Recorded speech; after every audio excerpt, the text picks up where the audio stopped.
Amerika Serikat resesi, Jerman, Perancis, Italia, Korea Selatan, Jepang, Hong Kong, Singapura, Filipina,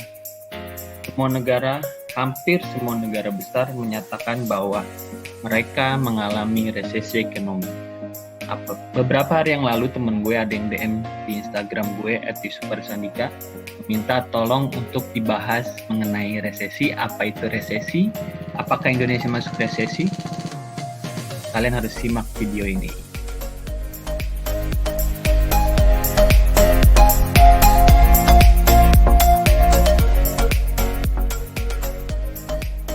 Halo teman-teman, balik lagi di video YouTube gue @yusufarsandika. Di video kali ini gue akan ngebahas mengenai resesi ekonomi. Apa itu resesi ekonomi? Resesi ekonomi sendiri itu adalah suatu tahapan dari siklus ekonomi di mana terjadi penurunan pertumbuhan pendapatan domestik bruto secara berturut-turut 2 kuartal. 1 kuartal itu 3 bulan. Jadi kalau 2 kuartal 6 bulan.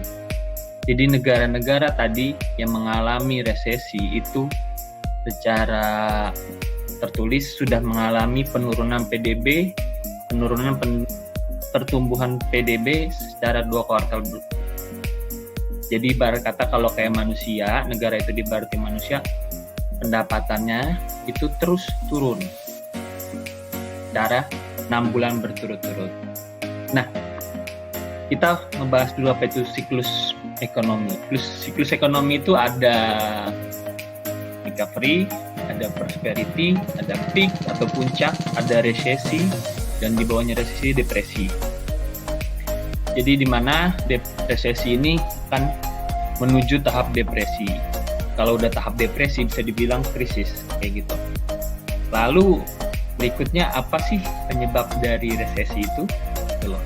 Penyebab dari resesi ini tentu saja tidak lepas dari pandemi yang sedang kita hadapi, COVID-19, di mana adanya lesunya perekonomian baik dari sisi permintaan maupun dari sisi penawaran. Dari sisi permintaan sendiri, daya beli masyarakat bisa dibilang turun atau drop. Karena kita bisa tahu bahwa banyaknya lockdown ini membuat daya beli masyarakat turun, serta penawarannya karena adanya kebijakan lockdown ini, produksi juga turun, ya. Jadi terjadinya ketidakseimbangan. Lalu selanjutnya dampak daripada resesi. Ya seperti kita tahu bersama bahwa dampak daripada resesi sendiri sangat panjang, bisa terjadi ambang menuju krisis dan bisa jadi semakin maraknya banyak pemutusan hubungan kerja. Oke. Nah, pertanyaan selanjutnya, Indonesia akan memasuki masa resesi atau enggak sih, gitu kan? Oke. Beberapa hari yang lalu, BPS mengumumkan bahwa Indonesia mengalami penurunan PDB atau bisa dibilang kontraksi, penurunan growth PDB sebesar minus 5,32%, di mana Indonesia belum memasuki resesi, tapi sudah ada sinyal 1 kali kuartal dia mengalami penurunan PDB. Jadi kalau dia udah 2 kali, itu baru memasuki resesi. Dan menurut kalian, apakah Indonesia akan mengalami resesi? Kalian bisa komen kayak gitu. Kalau menurut gue pribadi, dengan banyaknya kebijakan stimulus subsidi yang sudah dikeluarkan pemerintah, gue rasa di kuartal 3 2020 ini Indonesia akan terlepas dari resesi. Artinya akan ada perbaikan pendapatan dari sisi ekonomi mulai bergulir.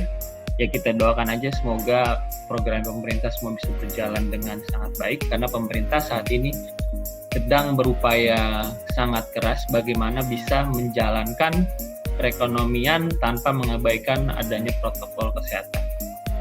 Sekian video dari gue. Terima kasih buat kalian yang udah nonton. Jangan lupa like, komen, dan subscribe jika kalian merasa video ini bermanfaat. Bye-bye.